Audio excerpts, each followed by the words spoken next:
Hello dear student, good morning to all of you.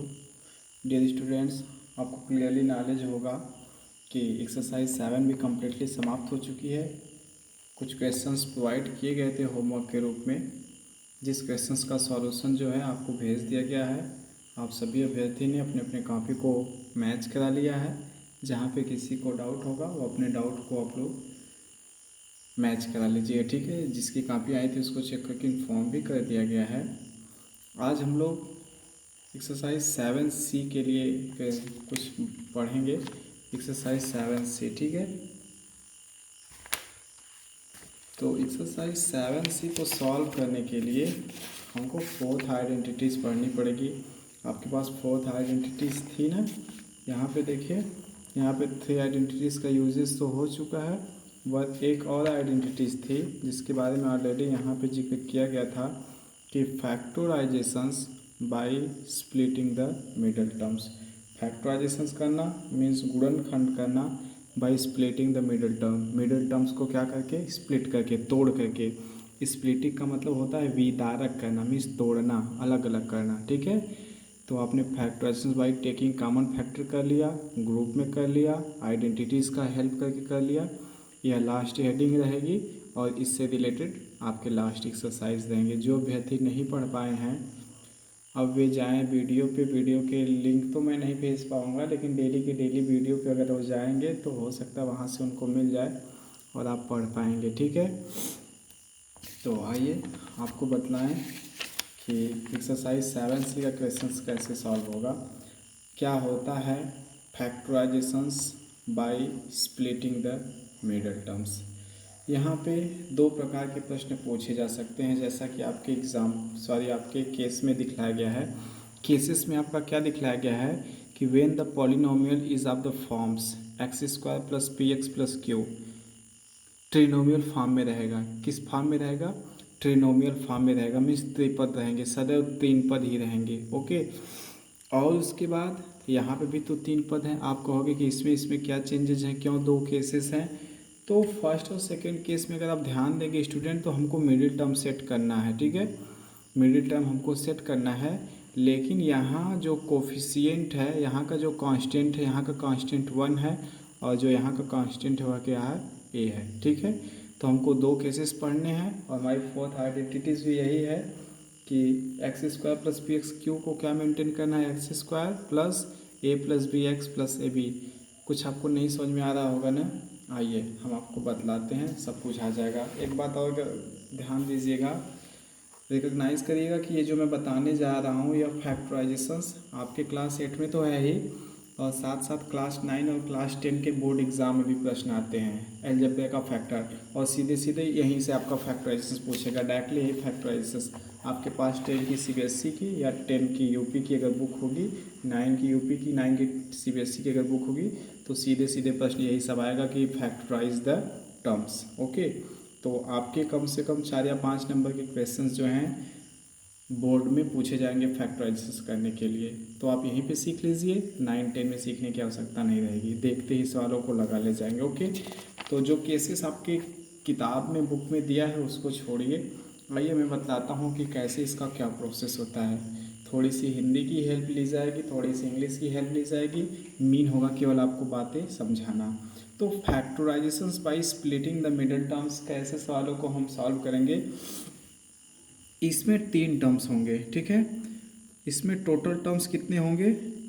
3 terms, ध्यान दीजिएगा, 3 terms होंगे total. पहला टर्म्स होगा x² का, अगर है तो सही है, अगर नहीं है तो कोई बात नहीं, हमको बनाना पड़ेगा, ठीक है। और ए बी, और यहाँ पे कुछ भी कर लें, यहाँ पे कर सकते हैं CD, कुछ भी कर लें, ठीक है। A² plus a B plus d, या A² plus a B plus का बी, कुछ भी कर लें, ठीक है। तो ऐसे केसेस में आपके पास यहाँ देखें प्रोसेस होता है कि यह फर्स्ट टर्म्स है, या लास्ट टर्म्स है, या मिडल टर्म्स है, ओके। प्रोसेस क्या होता है स्टूडेंट्स, जैसे आप अभी आपकी आइडेंटिटीज़ जो थी A² प्लस का 2AB प्लस का B², ओके। इसको कैसे आप फाइंड आउट करते थे? इसको आप फाइंड आउट करते थे ए प्लस बी का होल स्क्वायर, आप जानते थे कि यह ए प्लस बी का होल स्क्वायर है, बट कैसे आया ए प्लस बी का होल स्क्वायर, कैसे आया अभी हम आइडेंटिटीज़ के रूल से ही सॉल्व कर देंगे और चला आएगा। तो ऐसे केसेस में जो आपके रूल होते हैं, रूल को देखिएगा क्या रूल होता है कि फर्स्ट टर्म्स, ठीक है, फर्स्ट टर्म्स, यह पहला टर्म्स है, यह लास्ट टर्म्स है, फर्स्ट टर्म के कोफिशिएंट का मल्टीप्लाई लास्ट टर्म के कोफिशिएंट या कांस्टेंट। देखिए फर्स्ट टर्म्स के कांस्टेंट का मल्टीप्लाई लास्ट टर्म के कांस्टेंट में करेंगे, जो भी आएगा, ठीक है, जो भी इन दोनों का गुणन प्रोडक्ट आएगा, प्रोडक्ट को मिडिल के इक्वल करेंगे। बात नहीं समझ में आई? फर्स्ट का कोफिशिएंट कितना है 1, लास्ट का कोफिशिएंट कितना है 1, फर्स्ट के कोफिशिएंट का लास्ट के कोफिशिएंट से मल्टीप्लाई करेंगे तो 1 का मल्टीप्लाई 1 में किया, कितना आया 1। अब 1 को हमको 2ab के इक्वल सेट करना है, 2ab के इक्वल सेट करना है, या इस स्थिति में हम कर लें कि फर्स्ट का कोफिशिएंट और लास्ट का कोफिशिएंट जो रहेगा उन दोनों का एडिशन हमारा मिडिल टर्म्स होना चाहिए, या उनका फैक्टर करें। तो कैसे सेट होगा? बात नहीं समझ में आई? देखिए हिंदी और इंग्लिश में देखिए रूल होता है, क्लास 10 में आप यूपी बोर्ड में जाएंगे तो रूल होता है, हिंदी लिख रहा हूँ हंसिएगा नहीं, ठीक है। हाँ मैं सब पढ़ा रहा हूँ ना, पढ़ाने का मीन जो है बातें बतला रहा हूँ, तो उसको इंग्लिश में कन्वर्ट करूँगा, इंग्लिश वाला लिख लीजिएगा, हिंदी वाला छोड़ दीजिएगा। देखिए यही सीख जाएंगे, 10 में दिक्कत नहीं होगी, 9 में भी दिक्कत नहीं होगी, और 8 की सवाल एक्सरसाइज 7C सब लगा डालेंगे। आदि और अंत का गुणनफल मध्य के गुणक के बराबर होता है, मध्य के गुणक के बराबर होता है। ओके, आपको समझ में नहीं होगा कि क्या कर डाले। मैंने कहा आदि, आदि मतलब प्रथम, और मतलब एंड्स, अंत मीन्स लास्ट में, first terms and last terms का गुणनफल, इनके कांस्टेंट का क्या गुणनफल मध्य के गुणक के बराबर होता है। मीन्स मध्य का गुणक कितना है 2ab लाना है। तो इसी लैंग्वेज को इंग्लिश में कन्वर्ट कर लें, फिर आपको दिखाते हैं कैसे आएगा ना। बहुत आसान है, थोड़ा सा आप वेट करिएगा। तो लिख सकते हैं द मल्टीप्लिकेशन ऑफ, अब आपकी इंग्लिश की डिफिनीशन होगी इसको याद रखिएगा और अपने फर्स्ट रूल सेकेंड रूल को भूल जाइएगा, ठीक है। मैं भी बतला दे रहा हूँ, मैं जो फार्मूला बता रहा हूँ फर्स्ट और सेकेंड दोनों पे फॉलो करेगा, ओके। और यही सब है, तो इसको बिना देखे जो मैं बता रहा हूँ उसको समझ जाइए, बहुत आसानी से आप प्रश्नों को सॉल्व कर ले जाएंगे। लिखेंगे द मल्टीप्लिकेशन, ओके, दिखलाई पड़ रहा है ना, okay, the multiplication of first terms and last terms is equal to middle terms, is equal to middle terms। जो मैंने भी बतला दिया आपको आगे पढ़ना पड़ेगा, ठीक है। लेकिन बातें यही जान जाइए ना, आगे तो मिलेगा तो उसको जान जाएंगे।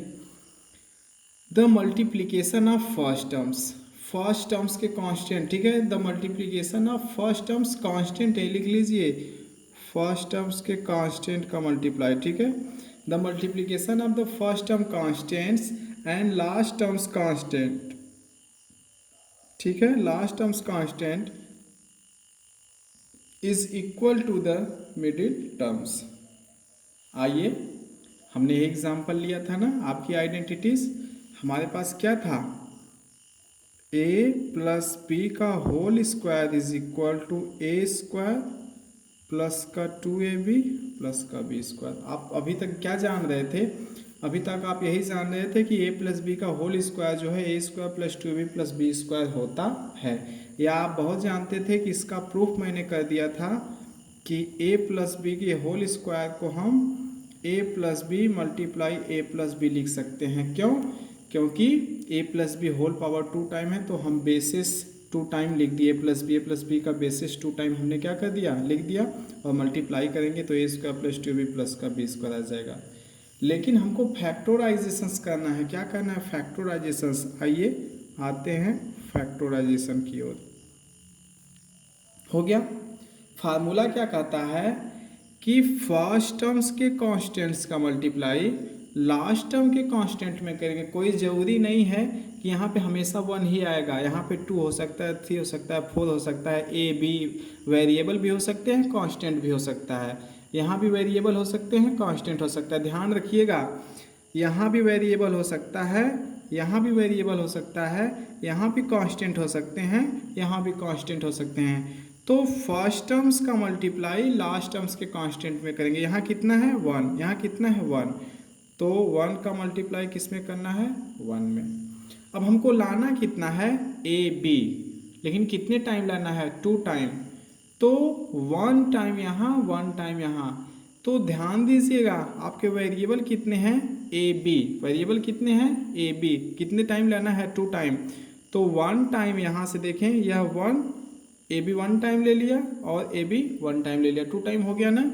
तो क्या हम A square plus 1 time A B plus second time A B, 2ab को हम ए बी और प्लस का ए बी लिख सकते हैं, या प्लस का बी स्क्वायर है ही। आइए कॉमन कर लिया जाए। ए स्क्वायर ए बी में आपको क्या कॉमन दिखलाई पड़ रहा है? ए। अब हम भाग नहीं करेंगे, ठीक है, डायरेक्टली भाग करेंगे। डायरेक्टली आपको दिखा रहे हैं। जब ए 2 टाइम था, ए 1 टाइम आपने कॉमन कर लिया तो कितना मिला? ए। यहाँ प्लस है तो प्लस, ए बी में आपने ए ऑलरेडी ले लिए हैं आप, तो क्या मिला आपको? बी। और आपको मैंने बतलाया है कि जो इस ब्रैकेट में आएगा, नेक्स्ट ब्रैकेट में सेम वेरिएबल भी आने चाहिए, सेम साइन भी आनी चाहिए, नहीं तो सवाल गलत होगी। तो हमको किसी भी रेट में ए प्लस बी चाहिए अगले ब्रैकेट में। ए प्लस बी हमारे पास है ए बी और बी स्क्वायर, तो यहाँ बी 2 टाइम, यहाँ बी 1 टाइम है, यहाँ प्लस है तो प्लस बी 1 टाइम कॉमन कर लिया जाए। यहाँ क्या बचा? ए बी था, ए बी में से मैंने बी को कंटेन कर लिया है, तो क्या बचा? ए। यहाँ बी 2 टाइम था, बी 1 टाइम हमने कॉमन कर लिया, तो क्या बचा? बी। तो ए प्लस बी, यहाँ भी ए प्लस बी है, यहाँ भी ए प्लस बी है, तो ए प्लस बी हमने कॉमन कर लिया, तो क्या बचा यहाँ पे?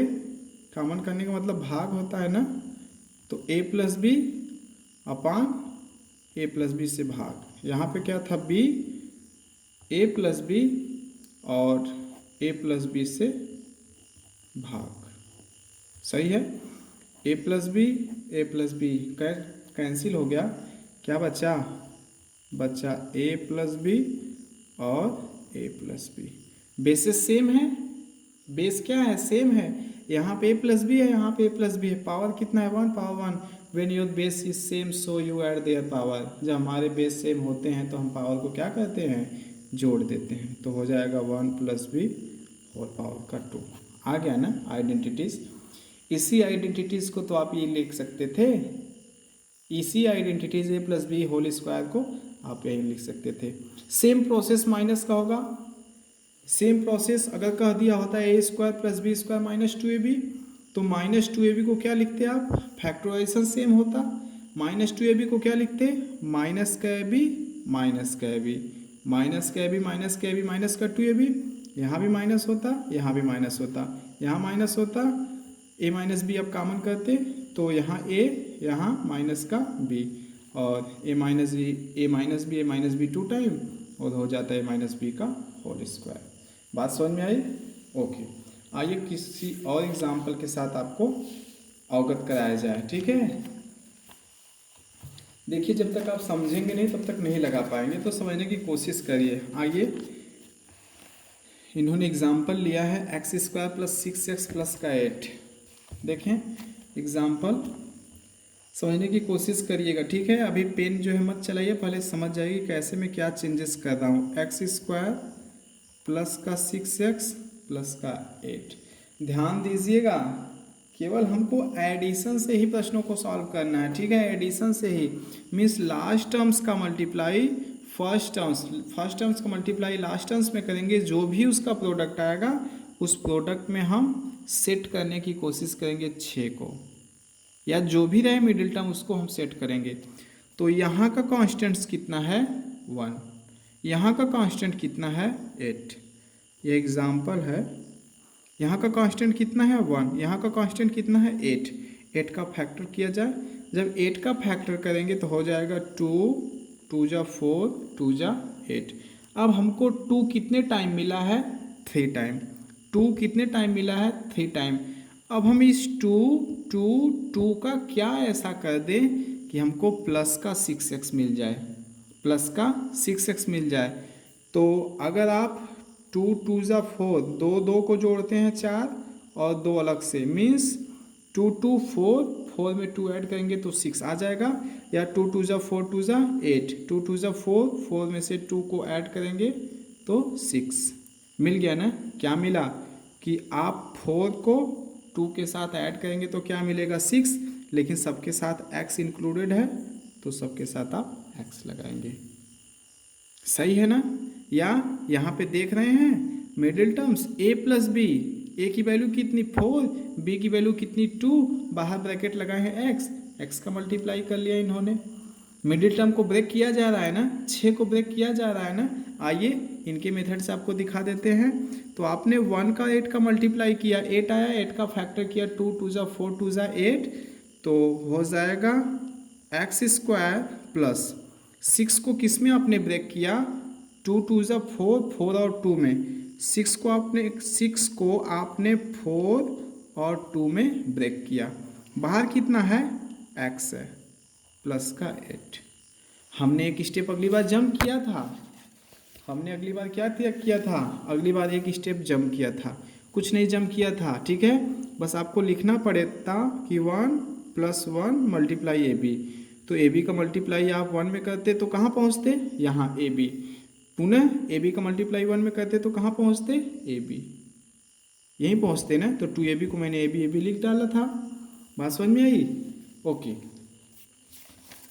देखिए हम नहीं सुन पा रहे हैं आपको, ठीक है, वहाँ से। तो मेरे अकॉर्डिंग आपके माइंड्स के लेवल तक जाकर मैं आपको समझाने की कोशिश कर रहा हूँ।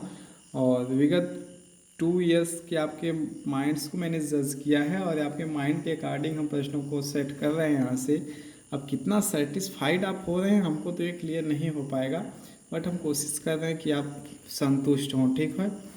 तो अगले स्टेप में हम क्या करेंगे, अगले स्टेप में हम x का मल्टीप्लाई करेंगे। ओके, तो x स्क्वायर यहाँ पे है प्लस 4 का मल्टीप्लाई x में करेंगे 4x, 2 का मल्टीप्लाई x में करेंगे 2x प्लस का 8। इसी बात को मैं डायरेक्टली लिखना चाह रहा था कि 2 2 जा 4 2 जा 8, 2 का 2 में मल्टीप्लाई करेंगे 4, 2 मीन्स 4 2 6, लेकिन x साथ में था तो 4x + 2x = 6x ना। तो 4 2 मीन्स 6 हो गया, x का मल्टीप्लाई आपने किया तो 4x प्लस का 2x। अब हम कॉमन करेंगे।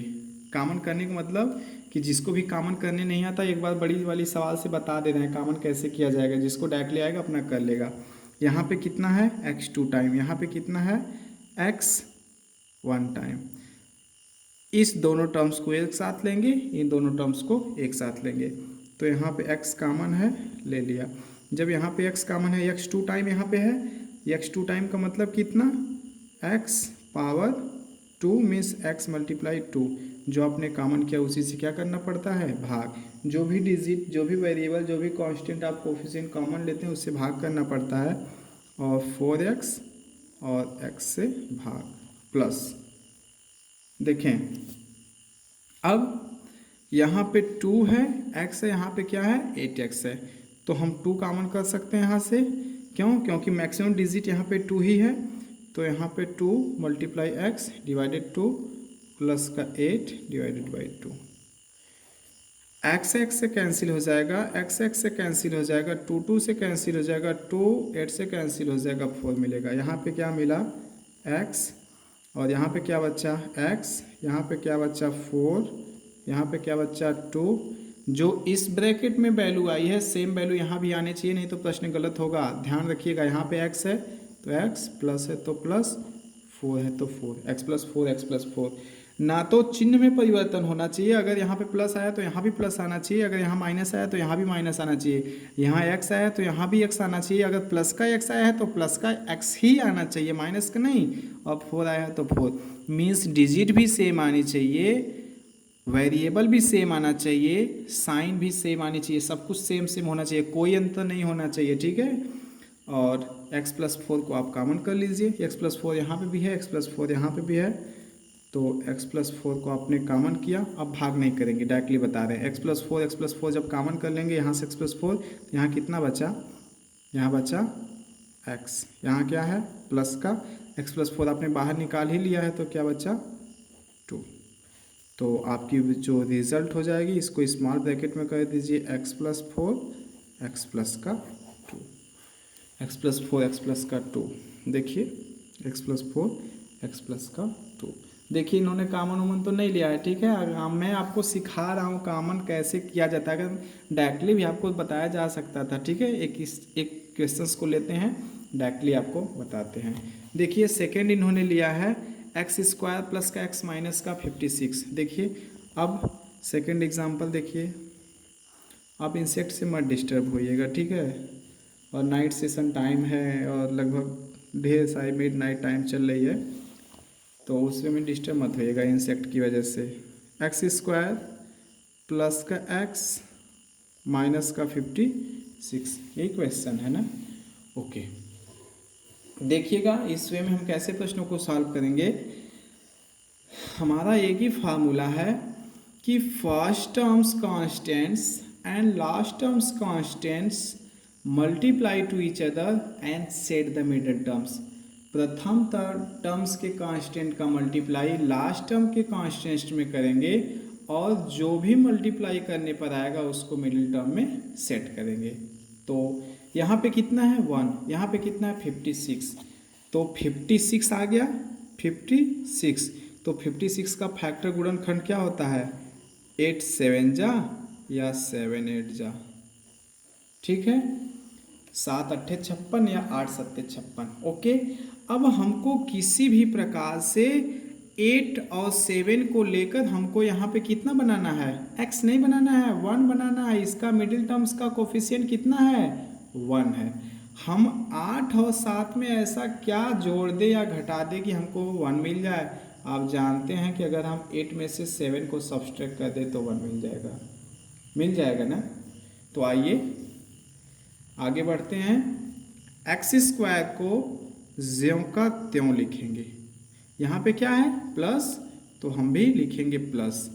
अब हमको लाना कितना है स्टूडेंट, इसका कांस्टेंट कितना है 1 है, तो कितना लाना है हमको 1, और हमारे पास है कितना 8 और 7। क्यों 8 7 कहाँ से आपने पाया 56 से पाया, 56 का फैक्टर किया है। ये 56 कहाँ से आया, आप जानते हैं कि हमारा रूल होता है कि the multiplication of the first terms and last terms is equal to the middle terms. सही है ना, आदि और अंत का गुणनफल मध्य के गुणक के बराबर होता है। तो प्रथम टर्म्स और लास्ट टर्म्स का मल्टीप्लाई करके हम मिडिल टर्म्स को लाने की कोशिश कर रहे हैं। तो उस वे में हमने 1 का मल्टीप्लाई 56 में किया तो 56 आ गया, 56 का फैक्टर किया तो 8 7 जा 56, और इसी 8 और 7 की हेल्प से हमको 1 मेंटेन करना है। तो 8 में 7 जोड़ेंगे तो 15 हो जाएगा ना, तो 8 में से 7 को सब्सट्रैक्ट करेंगे 1 आएगा ना। तो हम लिखेंगे ओके, हम लिखेंगे क्या लिखेंगे 8 माइनस का 7, बाहर यहाँ पे x लगाया गया है तो x माइनस का 56। सही है, A1 को केवल मैंने मेंटेन किया 8 माइनस का 7। अगर 8 में से 7 को सब्सट्रैक्ट करेंगे पुनः 1 आ जाएगा, यहाँ पे x रहेगा ही तो 1x। इस स्टेप में कोई परिवर्तन नहीं। फर्क क्या है, x को x लिखा, 1 को 8 माइनस का 7 लिखा, बस ये चेंजेस है। और आपका फार्मूला, आपकी हेडिंग ही क्या कर रही है, आपकी हेडिंग ही आपको बतला दी है कि अब हम फैक्टराइजेशंस को पढ़ेंगे मिडिल टर्म को तोड़ करके। मिडिल टर्म को तोड़ना पड़ेगा हमको, और हमने हेडिंग में भी आपको हिंदी में सीधे सीधे स्पष्ट आपको बतला दिया है कि मध्य पद को हमको तोड़ना है, मिडिल टर्म को हमको तोड़ना है। तो हर बार तो तोड़ रहे हैं, इस बार भी तोड़ेंगे, इस बार भी ब्रेक करेंगे, ठीक है। 1 को 8-7 में क्रैक किया। आइए अब हम मल्टीप्लाई करते हैं, एक्स स्क्वायर प्लस एक्स का मल्टीप्लाई 8 में करेंगे तो क्या हो जाएगा 8x माइनस 7 का मल्टीप्लाई x में करेंगे तो हो जाएगा 7x माइनस का 50 का 6। फिर कॉमन करने वाली बात आ गई। अब कॉमन करने आ गया कि नहीं अभी एक बार और बताएं, नहीं बताएं डायरेक्टली कॉमन करते हैं, अगर कोई भी डाउट होगा तो पूछिएगा। देखें दो टर्म्स का कॉमन किया जाता है, यहाँ एक्स स्क्वायर प्लस का 8x है, यहाँ पे माइनस का 7x माइनस का 56 है। कुछ ऐसे टर्म्स आगे पीछे रखे जाते हैं कि जो फर्स्ट टर्म्स में आए और वही लास्ट टर्म्स में यहाँ पे आना चाहिए। जैसे फर्स्ट टर्म में अगर x+4 आया तो लास्ट टर्म में x+4 आना चाहिए। तो उस वे में देखें अगर हम एक्स स्क्वायर को -7x के साथ ले लें तो यहाँ पे प्लस यहाँ पे माइनस, मीन्स यह प्लस माइनस किसी को किसी के साथ लिखा जा सकता है। -7x पहले लिख सकते थे, प्लस का 8x बाद में भी लिखा जा सकता था, लेकिन सब्सट्रैक्शन पे कोई परिवर्तन नहीं होता, प्रभावहीन होता, ठीक है। तो हम यहाँ से x2 टाइम है, यहाँ पे x1 टाइम है, यहाँ पे 8 है, यहाँ पे 1 है, तो इस वे में केवल हम क्या कॉमन कर सकते हैं x कॉमन कर सकते हैं। x2 टाइम था, 1 टाइम हमने ले लिया है तो कितना बचा 1 टाइम, यहाँ पे कितना है प्लस, यहाँ पे कितना था 8x, here digit 8x and already we take the common x, what remaining digit 8, यहाँ पे 8x था तो x हमने कॉमन कर लिया, कितना बचा 8 ब्रैकेट क्लोज। यहाँ पे क्या आया x प्लस का 8, मीन्स आपको x प्लस 8 को देखने से क्या प्रतीत हो रहा है कि नेक्स्ट ब्रैकेट में जो भी वैल्यू आएगी वह x प्लस 8 ही आएगी, क्योंकि हमारा रूल है कि similar variable, similar constant and similar sign the next bracket. इस फैक्टराइजेशंस का यही रूल है कि अगर यहाँ पे प्लस है तो यहाँ पे माइनस हुआ तो आपकी सवाल गलत, यहाँ पे 8 है तो यहाँ पे 8 के अलावा कुछ आपने किया तब भी गलत, यहाँ पे x है, x के अलावा आपने कुछ भी लिखा तो गलत। लेकिन ये ax प्लस 8 आएगा कैसे, यहाँ तो माइनस का 7 है, यहाँ तो माइनस का 56, यहाँ पे 7x है, यहाँ पे 56 है, कैसे आएगा, लाना पड़ेगा। और लाने के लिए कुछ ट्रिक सेट करने पड़ेंगे। देखें यहाँ पे अगर बाई द वे मान लीजिए मैं प्लस ले लेता हूँ, ठीक है, और यहाँ पे है 7x, यहाँ पे है 56, यहाँ पे x नहीं है, यहाँ पे x है, यहाँ पे 7 है, यहाँ पे 56 है, तो 7 ऐसी डिजिट है जो 56 में वेरी कर रही है, लाई कर रही है, ठीक है। तो हम 7 को कॉमन करेंगे, लेकिन यहाँ भी माइनस, यहाँ भी माइनस, तो हम माइनस कॉमन कर लेते हैं, ठीक है। जब हम माइनस का 7 कॉमन करते हैं तो माइनस का 7x था तो -7 कॉमन कर लिया तो क्या बचा प्लस का x बचा। नहीं बात समझ में आई, था माइनस का 7x, मैंने बताया ना जो जहाँ से जो कॉमन लिया जाता है उससे भाग किया जाता है। माइनस का 7 अगर हमने कॉमन लिया तो माइनस माइनस से कैंसिल, 7 से कैंसिल, क्या बचा केवल x ही बचा है ना, प्लस का x तो प्लस का x। अब माइनस का अंदर मल्टीप्लाई माइनस में होगा तो क्या हो जाएगा प्लस 7x है, लेकिन 7x में आपने केवल किसको कॉमन किया है माइनस का 7x को, सॉरी माइनस का 7 को, तो माइनस माइनस प्लस हो गया ऑलरेडी, और 7 8 जा मीन्स 56 में 7 कॉमन लिए हैं तो 7 8 जा 8 आया ना, तो यहाँ भी x प्लस 8, यहाँ भी x प्लस 8। अब यहाँ x प्लस 8 है, यहाँ भी x प्लस 8 है, दोनों x प्लस 8 में से हम x प्लस 8 क्या करेंगे कॉमन कर लेंगे। जब हम x प्लस 8 कॉमन कर लेंगे, इस टोटल टर्म्स में से अगर हम x प्लस 8 कॉमन कर ले रहे हैं तो क्या बच रहा है x, यहाँ क्या है माइनस, इस माइनस का 7 ब्रैकेट में x प्लस 8 में से अगर हम x प्लस 8 कॉमन कर ले रहे हैं तो क्या बचेगा माइनस का 7। ओके, तो आपकी जो एक्चुअल वैल्यू हो जाएगी x प्लस 8 x माइनस का 7। आया समझ में आइडेंटिटीज की सवाल है, इसका उत्तर x प्लस 8 x माइनस 7। अब अभी तक हमने क्या सवाल बताई, अभी तक हमने बताया कि जब कांस्टेंट कोफिशिएंट में फर्स्ट टर्म का कोई कांस्टेंट दिया ही नहीं हो, यहाँ भी 1 यहाँ भी 1, तो उसको मैंने सॉल्व किया। लेकिन अब देख रहे हैं यहाँ आगे 2 दे दिया है, यहाँ आगे 4 दे दिया है। तो आइए एक्सरसाइज में चलते हैं और आपको दिखाते हैं कि कौन कौन से ऐसे क्वेश्चंस और कौन कौन से ऐसे क्वेश्चंस है जो वेरी कर रहे हैं कांस्टेंट 1 पे। आइए एक्सरसाइज 7B का 7C लास्ट एक्सरसाइज चल रही है। मैं बार बार सभी स्टूडेंटों से कह रहा हूँ कि सभी लोग प्रश्न लगाएं, नहीं छूट जाएगा। तो देखिए कौन कौन से ऐसे सवाल है जिसका कांस्टेंट 1 मिल रहा है। तो देखें A B C D E F, जी नहीं लगा पाएंगे, कॉमन करना होगा। यहाँ पे देखिए -1 है ना, माइनस कॉमन कर लेंगे जी। चलिए जी हम बताते हैं, ठीक है। H I J K L M N O, means जो हमने पहली सवाल बताई कि कांस्टेंट जितना प्रारंभ में जिसका 1 हो वे सभी सवालें जो हैं 1 पे मैच कर गई। जो अभी अभी मैं जिसका जिक्र करने जा रहा था कि जिसका वेरिएबल टर्म्स के बाद आपका कोफिशिएंट दिया हो, जैसे यहाँ पे 2 है, यहाँ पे 4 है, सेम प्रोसेस आदि अंक का गुणनफल मध्य के गुणक के बराबर होता है। तो 2 5 जा 10, 2 5 जा 10, 10 से क्या मेंटेन करना है 9, 10 से कितना लाना है 9, तो 10 में से 1 को घटा देंगे 9 आ जाएगा। 4 3 जा 12, 4 3 जा 12, 12 को सेट करना है किस में 4 में, तो 2 2 जा 4, 3 जा 12, तो 3 2 जा 6, 6 में से अगर 2 को घटा दे तो 4 आ जाएगा। लेकिन माइनस का लाना है तो माइनस का 6 प्लस का 2, सेम प्रोसेस, कोई चेंजेस नहीं। लेकिन आप इस प्रश्न को लगा डालेंगे ना। अब मैं आशा करता हूं कि आप एक्सरसाइज 7C का सभी क्वेश्चन 1 से लेके O तक लगा डालेंगे। आप कोई परिवर्तन नहीं है, कोई चेंजेस नहीं है। रही बात क्वेश्चन नंबर 2 की, तो क्वेश्चन नंबर 2 हम कल बताएंगे, ठीक है। Question number